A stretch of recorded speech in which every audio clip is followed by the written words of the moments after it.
नवी मुंबईमध्ये राज ठाकरेंची तोफ कडाडली आहे आणि त्यांनी यावेळी कोणत्याही राजकीय पक्षावर नाही तर निवडणूक आयोगावर टीका केलेली आहे। निवडणूक आयोग कशा प्रकारे फसवेगिरी करतोय हे ह्यांनी आज माध्यमांसमोर आणलेलं आहे। प्रत्येक माणसाने आपापल्या भागातलं प्रत्येक मतदाराचा कसा अपमान केला जातोय हे त्यांनी दाखवून दिलेलं आहे। तेव्हा मतदार यादीच्या सगळ्यांनी आपल्या याद्या तपासून घ्या असं आवाहन त्यांनी यावेळी यादी प्रमुखांना केलेलं आहे।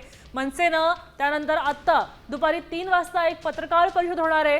ही सर्वपक्षीय नेत्यांची एक पत्रकार परिषद असेल आणि ह्याच्यामध्ये पुढचं काय होणार आहे हे सांगितलं जाणार आहे। तोपर्यंत वाट बघा असंही सांगितलेलं आहे। मी प्रगतीच्या आड येणारा माणूस नाही, मला प्रगतीचं वावडं नाही तर मला वावडं आहे ते या षडयंत्राचं असं ठासून त्यांनी सांगितलेलं आहे। महाराष्ट्र नवनिर्माण सेनेचा आज मुंबईमध्ये नेस्को सेंटरला मेळावा झाला आणि या मेळाव्यातनं राज ठाकरेंनी अदानी अंबानी आणि अप्रत्यक्षपणे भाजपवर टीकास्त्र सोडलेलं आहे।